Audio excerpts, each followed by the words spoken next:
Why are you laughing at me? Because I think I know that. Okay, Instagram, it's like this app. It's a social media app. Have you heard of it? It's got a little icon, like it's got like a camera icon.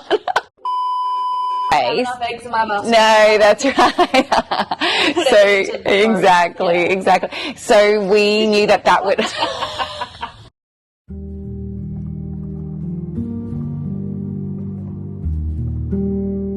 Hi guys, welcome back to my channel and another episode of Lessons from a Founder.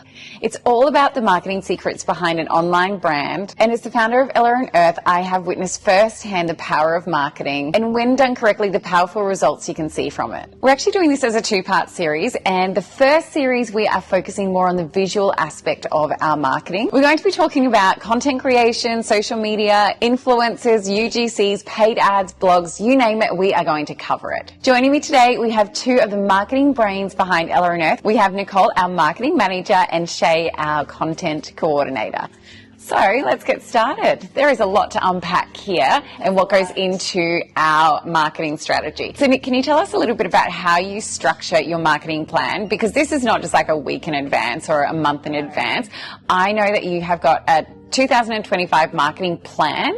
Yes. And then it's broken down from there into months, weeks, days, blah, blah, blah. Yeah. Can you just tell me a little bit about how you plan a year and what that looks like and what you include in that year? Yes. So first thing I do at the start of a new year is in Asana that we use for all of our project management, I basically pencil in any of those important dates that are happening throughout the whole year. Yeah. So any of those recurring sales like Afterpay Day or Click Frenzy, end of financial year, we know that we always do one of those sales. Boxing Day, we just kind of plot them all out, and any other just like miscellaneous holidays and things like that, I'll just pencil those in, and then if we know any potential product launches or anything that are going to be happening throughout the year, I'll pencil those in as well, just to give like a bit of an overview for what are the big things happening throughout the year. But then when it gets down to planning the actual month, so like what EDMs are we sending out each month, or are we doing any little mini promotions to our email list, I would probably start planning that out maybe like a month ahead. So we're kind of always working 6 to 8 weeks ahead. And I have a whole project in Asana for that as well, which is basically everyone's tasks for the month. We have like a marketing team, obviously. So we've got Shay, who is our social media and content coordinator. We have Georgia, who is our influencer coordinator. We have Tylee, our graphic designer, and then we even have like Lottie that comes into it as well, as our ecom coordinator. So basically everyone has their tasks for the month and I will assign out all of those tasks. Just quickly, when you're planning the year, yes, overall, how many sales events, like major sale events, do you think we're doing in a year? I think there's probably like 5 or 6 of those big sales. But then if there's like a few months in between those big sales, we might do like a little promo just to our mailing list. That might just be on like our water bottle bags or like a little Valentine's Day promo where it's not like that big site-wide sale, but it's just a little something to like drive up the revenue during that month. And you can kind of see those gaps. Hey, like by the time you kind of plan out the year, you're like, okay, if we've got 5 or 6 major sales, here's the gaps. These are some promotional ideas. And we've tried quite a few. And actually what I love, and we do talk about this, is we try and use that opportunity to do a promotion on something that we've never done before. Just test a new offer. And just to see if it sticks. Exactly. And we often find that the promotions are nowhere near as successful as just like a store-wide discount. I like using those little gaps throughout the year just to test new things and see what other people are doing. And I mean, particularly if it's just like going out to our EDM list, for example, we don't have to put a lot of spend behind it. It's not like we're spending thousands and thousands of dollars on advertising. We can just simply like put a few emails together, share it on our socials, and so it's like low risk, I guess, for us, but we can just like test that offer. So Nick, obviously your monthly marketing plan is very in-depth, and that's where you've got touch points for every single person in that marketing team. You have obviously KPIs set for everyone, like how many EDMs we're sending, how many TikToks we post, how many reels, stories, posts, etc. So there's a lot that kind of goes on. What are your KPIs look like for your team? Okay, so in a month, EDMs, we would send 3 a week, but some of them are going to like smaller audiences than others. That's not like 3 emails going out to the whole list. That's like 3 EDMs, but some have to different like segments. Ads, I would try to test like 2 to 3 new concepts a week. So we're constantly testing new ads. That's a big part of the job. Journals, which is kind of relatively new-ish for us. Like last 6 months, we've really started picking up the journals again. That's once a week. And then organic socials. For our social media, on our TikTok, we post about 1 to 3 TikToks a day, like a business day, like 5 days in the week. Wow. Because we want to be as engaging as we can on that community. And then for Instagram, we post up to 5 to 6 posts during the week on Instagram, whether it's a reel or a static post. And then stories, we do about 3 stories. Then if anything obviously happens throughout the day, then we might do some like BTS as well. So we're always trying to be like engaging with our customers and our audience as much as we can. And the community posts community as well. We post about 2 to 3 posts in there a week as well. And again, if anything else happens, we'll add in some more as well. Great. Actually, I'd love to talk about our Facebook community, because I think that is something that we just introduced not even a year, probably 6 months ago. So the reason why we started a Facebook community page was because when we introduced our bags, we wanted our customer feedback, and we're getting so many DMs from people asking questions and requesting different colours and different features. And that's when we went, you know what, let's just create a space just for this. And we wanted to engage with our customers more, but on a really personal level, whereas it's hard to do that on TikTok and Instagram. So it was actually really nice to be able to create that space. And we don't have a lot of people in there because we're trying to... We're intentionally keeping it. That's right. We don't want this to become a really big community where we're starting to lose touch, because we find that a lot of our customers that are in this community page are quite engaging, and we want to make sure that we've got the space and the resources to respond back to them. But that is one of my favourite spaces to be, because everyone, like, we basically know a lot of these people by name now. We're like, oh, this person's requesting, we know whose colour is, you know, favourite colour is pink, and what colours they want, what colours they're requesting. But the opportunity for us is to utilise that audience to basically put in any samples, any products that we're thinking about. We tell our audience about this. We talk about what we're planning, when it's coming out, and they offer us a lot of feedback. And Shay obviously works a lot in that space as well. What do you feel is important about having that community group? Well, our customers are our biggest priority, so it's good to hear, like, we're making products for them that they will love. So it's good to hear, like, when, for example, when we're bringing out new products, we give them a little sneak peek, ask for their feedback, any features they want to see or don't want to see. It's so good to hear that for them when you asking for more samples or progressing in that product. And it's so different to, like, yes, we could post it on our Instagram story asking for feedback to like 50,000 people, but like you don't know if all of those people are actually like genuine customers. Whereas everyone in the people in the community, they're like die hard. Like, repeat purchase. Like, that's why they've joined the community. So they love it when we ask for their feedback. They love it, and they love seeing sneak peeks, and they love knowing the gossip about what's going on in the office and like that. Like, it's such a good community. Like, it's a great space. And because they're so good to us, we obviously reward them. Like, we want to make sure that we are giving them first like early access to sales. We run competitions in there regularly. We even giveaway we have the most engaging person. And I love that actually. That's a really cool one. And everyone, like, when we post it, everyone else says like congratulations. Like, everyone's so supportive in the group as well. Like, it's so nice. It's such a nice space. If we're launching a new product, we will road test. We will give out, like, you know, 3 of the new product to community members to like road test and have feedback on it, which is actually so valuable for us. It's been so good in the past. I really appreciated their feedback. And actually, with some of our new products that are coming out, obviously Shay posted some of our new samples, which then they get like first look at everything that's coming out months ahead of when it actually does come out. And we had some products recently that they offered it some really valuable feedback on, and we actually changed the design of some of our products based on the feedback. So that was super helpful for us. For this product as well. Like, we're going to make it. That's true. We asked them what do they want to see, they gave us what they want, and we literally made it. Yeah. So as part of your plan, obviously content creation is a huge part, right? Like gone are the days when we are doing like paid magazine advertising and buses and billboards and TV ads and all of that sort of stuff. It's super different climate now. So how do you plan content creation? What does that look like? Well, before we even start creating any content, there's a lot of work that happens before we get to that point. So for me, it just always starts with the product and really understanding like who is our audience for that product.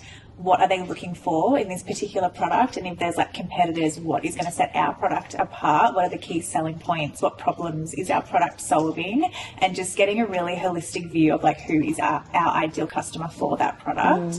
And that all needs to happen before we start even writing like product descriptions or anything like that. Like we really have to understand like the marketing angles that we're going to be using for that product. And that we would basically just do that by doing a lot of research, asking the community, and just making sure we really understand the product first of all. And also a big part of the process with content creation, if it's like an existing product, is reading our reviews. I put time aside every single week to read our reviews because you can find so much good stuff in there that we would have no idea about otherwise. Perfect example would be when we launched the water bottle bags, and when we launched them we were like, they're great for Pilates, like they're great for hiking, great for travel. And then we started getting all these reviews coming in from like teachers who were using it as like a playground duty bag, or disability support workers, or so many people saying like this is the perfect dog walking bag. And we were like, we actually didn't even consider that. But now that we know that, we're definitely going to start creating some content, targeting those people or around those angles. So for me, it's like really understanding the product and making sure we're really staying up to date with reading reviews and listening to our customers. And then I guess that's where Shay comes in to plan the actual content creation. So Shay, then obviously Nick's kind of got the overall ideas and pictures, and then she delegates to you the content that needs to be created, and then you really kind of build that out, coordinate it, edit, post, do all of that. So what goes into that for you and your planning, and how do you plan your weeks? Well, both platforms, Instagram and TikTok, are pretty different, but they also have a lot of crossovers as well. So I will plan the Instagram feed, for example, a month in advance, and I'll see kind of if anything's coming back in stock, or if there's something that we kind of want to boost more. For example, we had a quiet period with our water bottle bags, so we wanted to boost them more, so I would create more content around those and schedule those in. I kind of base my content around what Nick wants for the month. Whereas TikTok, for example, is very different. Not too much planning with that. It's kind of, people want to see behind the scenes. They want to build a relationship with people behind the brand. So it's a lot of like in the office, in the warehouse type stuff. TikTok is a bit more raw, unfiltered type content. Any trends that are happening, we'll jump on those, but we'll incorporate our products as well into those to kind of promote our product without it being too adsy. That works best with TikTok. And just making it really organic. Whereas Instagram is a more polished aesthetic kind of video, highlighting the features of the product and showing the product a bit more. And TikTok's just a bit more fun. And we're just always testing different types of content as well. We're just constantly testing like new angles, new ways of editing, like new audios or trends or whatever. So we're really, both Shay and I, just constantly testing new things and seeing what works really well, what doesn't work so well, and then we just basically build off of that. I feel like it's really hard to be in marketing. Actually, I mean, that's not my space, but there is no like set and forget. There's no like textbook that goes, hey, if you follow this Facebook strategy, this is going to be your result. Or if you follow this TikTok, it's just every not. Day is completely different to the next. Like how do you stay? 24 hours. If you don't get it in that 24 hours, it's gone. Like And you're obviously always onto it, Shay, because you come in and you're straight on. You're like, okay, girls, this is what we're doing today. How do you do that? How do you strategize, and how do you stay up to date in TikTok? I need to be scrolling. As like basic as it is, I need to be on there to see what people are doing and what's trending for me to then jump onto those things. You have like everyone's favorite job. It can be time consuming sometimes, but it's all worth it in the end. Otherwise I wouldn't know what's going on in the social media world. I think with TikTok the most important thing is like those first few seconds. That's something we always focus on, is like what's the hook, what's the text on screen, like what's happening in those first few seconds to like because people are engage scrolling. people. Yeah. They have a very short attention span. They need to know what's going on in the first 3 seconds. Which is so different to Instagram, isn't it? Yeah. Yeah, so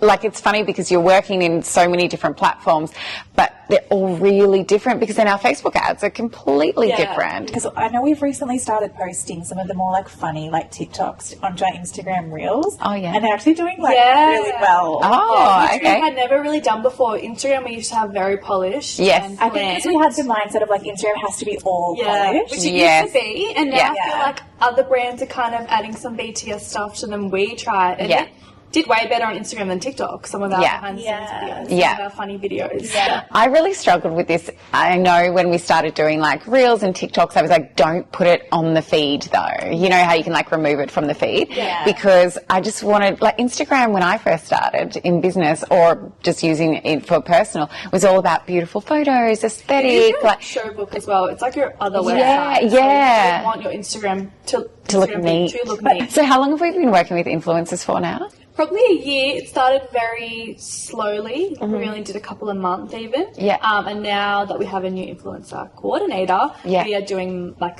much more. Yeah. Yeah. Okay. And so the reason why we brought on an influence coordinator as well, because last year Shay came on board over a year ago now, and that role also sat with Shay. And then eventually we just kind of got to a point where what Shay was doing with the influencers was working really well for us, actually. Like, our return was quite good. We had some big wins with influencers. Yeah. Actually. We had a few viral. Yeah, which was great. And then we were like, okay, if we want to, obviously we know that works for us, so we want to invest more resource into that space. So that's why we've got an influence coordinator now who basically just focuses in on this, which again is just so different to, like, we spend so much in ads, we spend so much in influencers, but there's a return in both. And so we just need to, that's exactly why we need to have a budget that goes in lots of different avenues, not just those two platforms, but lots. Can you tell me the difference, because I've always wondered this, what is the difference between a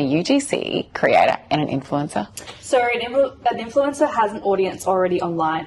Whether it's TikTok or Instagram, they've got an engaging audience. They post a lot of videos, they get heaps of views, heaps of comments and likes and stuff. Whereas UGC, it's kind of their job just to create content for us to use. They might not post it anywhere. We just use it and run it as an ad, for example. Oh, yeah. It's just their job to create content for somebody. So we would like use an influencer if we were wanting to like reach their audience, but then we would use like a UGC if we had a specific video in mind that we wanted to use for like ads or something. Yeah. Because an influencer usually has usage rights on their videos. Yeah. Whereas UGC, you pay them, they make the video, we usually have full rights up to Yeah. that. Yeah. And can we talk about like what's most successful for us?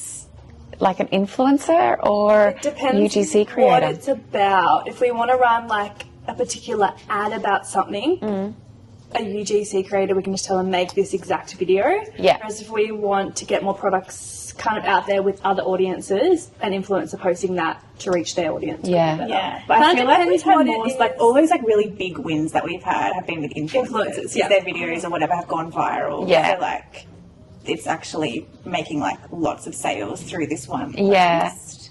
But we have had like a couple of UGCs that have been like standout ads that we've ended up running for like 6 months, 12 months as they just like kept bringing in the revenue. Yeah. But when I think about those like really big wins, Influencers, because Yeah. they've got the audience. We want new customers, new Yeah. audience. And we've got Shay creating content, you know, in-house Yes. as well. Yeah. Do you know what I I mean? know. If We we didn't can have do that- a lot of UGC yeah. ourselves. Yeah. And Packing videos is kind of what UGC people do. Yeah. We just do it We just do that ourselves. anyway. if Yeah. you were a brand and you didn't have like a content creator in-house, then you'd probably work with UGC creators more because you just don't have Yeah. the capabilities to make that yourself. But Yeah. we make so much content in-house. Yeah. It would just be if we had something really specific in mind that for whatever reason like we couldn't do, or we just wanted like a new face or Yeah. something. Yeah. Yeah, Yeah. certain person saying the words. Yeah. Like a teacher or something. Yes, And yeah. so let's talk about product launches, because obviously we use influencers and UGCs a lot for our products. Yeah. And just to give you an example, we've got new products coming out in, say, a couple of months.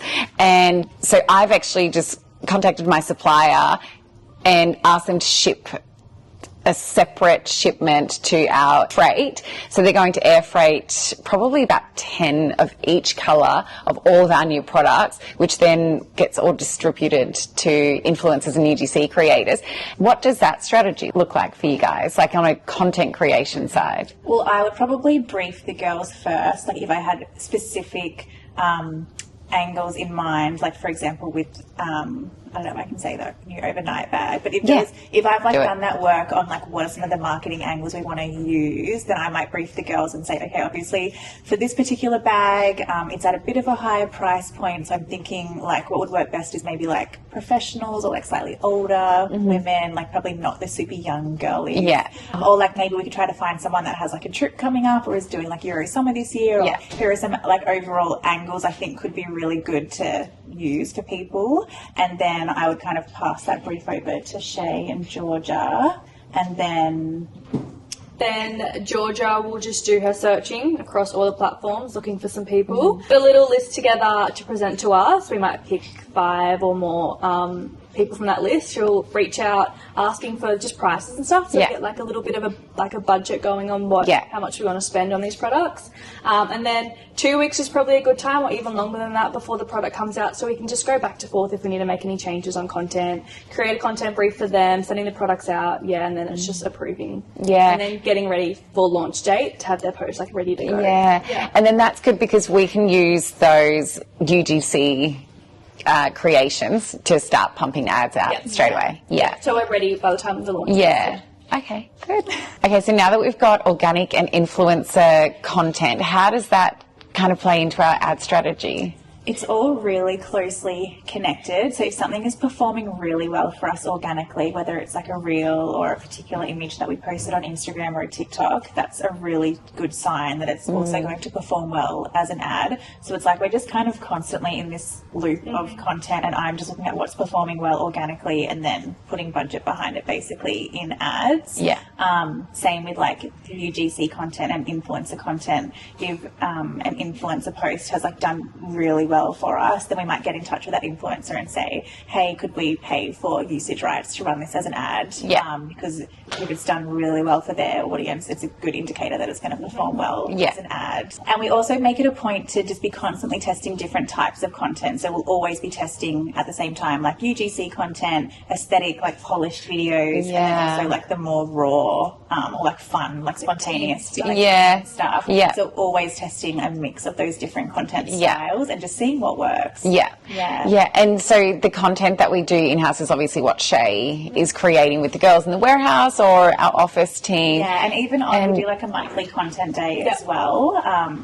That will be like on location, either at your beautiful house or sometimes we can film some stuff at the office, but basically Shay like batch creates a whole bunch of content for the month that you use on like Reels and TikTok and also that I can use for ads. And then what about the more polished side of Facebook ads or meta ads, so to say? You obviously work with Tali, our graphic designer. So we've got content and creation over here and then graphics. I work with Tali, and I might just say like, okay, we've got our lunchwear coming back in stock on this date, so can you please do up just some static images, a few different concepts about the lunchwear coming back into stock. Maybe some of them can be more product based, maybe some of them can have more lifestyle images, and I'll just test them and see what works. And then do you write all the copy for this? I write all the copy, just because that's my background is in copywriting anyway, and I just really love to do it. What do you feel performs better in our Facebook ads? Would it be more like videos, or is it static posts, or is it just a mix? Like we test so many different things, and the one thing that just performs the best consistently out of everything else is packing videos of our bags. Like no matter what else we try, that we just get the best results from packing videos of our totes, of our lunch bucket bags, of our water bottle bags. They just are always the standout for us. I guess because people just like to see the functionality of the product. And because it's like the videos usually get straight into it, so it's kind of like they just straight to the point. Really engages you straight away. So they are definitely our standout performers. Which is exactly why you then invest in resources to keep creating that style. And then we know anytime we launch a new product, like we need to get doing packing that. videos. Good. Yeah. Okay, well, there's lots to do. We've got a lot of new products coming, Yeah. which is exciting. I know. Hey. So we just recently started doing blogs again, which, Yes. I don't know, does that just seem really old school? Are people actually doing blogs, and why are we doing it? I think there's so much value in blogs. I agree with honestly. you. I think that, I mean, obviously, like, ads and, like, the things that we're putting budget towards, they're good for, like, those, like, driving revenue straight away. But some people aren't ready to make a purchase straight away, and they need to be moved through the funnel almost. Yeah. You know what I mean? So we use our blogs we use them a lot to answer questions. It's like educating our customers. Education, Yeah. Like, for example, I think one of our top blogs was like, which bag is right for you, because some people don't know, like, they love our tote bag, they love our lunch bucket bag, they don't know which one is the right fit. And instead of having to email our customer service team, you know, and for them to get hundreds of these emails all the time, we're like, let's just put a really educational blog together that we can link people to who are struggling to decide. It's all about providing value to our customers and just helping them build trust with us so that they can just be moved through that marketing funnel and be then ready to make a purchase. So we kind of do a mix of different topics. So we'll do some that are like value-based, answering questions, and then we also have our lunchbox series, which has been a really exciting addition to our marketing strategy over the last few months, which Indy, our journal coordinator, she manages that whole process, and that's where we share recipes. We also obviously feature our products, so we're showing people like how they can pack our lunchboxes and how that then is packed inside our lunch bags, and so it just helps people. I think it just incentivizes them to buy when they can see how our products are being used. And even from like an ads perspective, it still ties into that, because if someone's on our website, we can then retarget them through our paid ads as well. So it's really about getting people to our website, and the journals go out through our emails. We share them on our Instagram stories as well, but then also SEO. So I was going to say, we get, because one thing we haven't actually touched on yet is Google. We've obviously touched on TikTok, Facebook, Insta, but Google is huge for us as well. Not just our paid ads, but obviously our SEO, which is not just about our blogs. There is so much SEO that goes behind the scenes for our website, but the SEO through our blogs is obviously really specific as well, just those keywords. Yeah, so if someone is searching for like women's work bags or women's work totes or something, like if we've got like a really well written and well formatted blog about that topic, we will be showing up like in Google search results for that. So it's just another way of getting people to our website.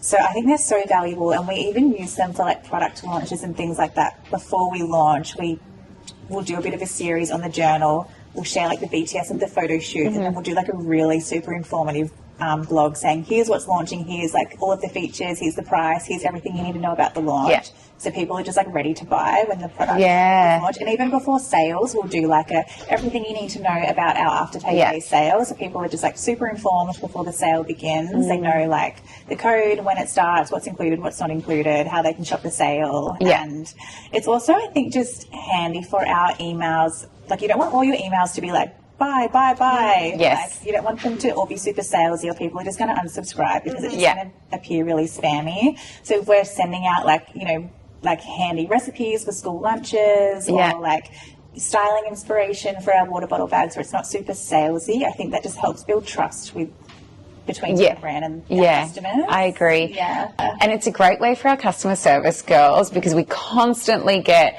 repetitive questions, and we can, rather than just have this email template, we can send a link to this blog, and it's going to offer so much more information that we just can't offer on those product pages as much. And I feel like it just humanizes the brand a bit. Like India, who writes the journal, she's so good. Like, and she has such a like conversational tone, and you just feel like it's just more than just a brand. Like you feel like you start to get to know the brand. There's a bit of a personality behind the brand. So I think it's just all about building that trust. I agree. Well, that was a lot of information, guys. Thank you so much. And we have so much more coming. So make sure you stick around for series 2, where we talk about budgets, That is a huge one. This is something that we discuss every single month and almost on a daily. And we will also be talking about product launches. And I think one thing we didn't really touch on this time is Google and our EDM strategy. So we might talk a little bit about that in the next series as well. So guys, stay tuned. Make sure to like and subscribe. And we'd love to hear from you if you have any comments or questions for our marketing team. Bye.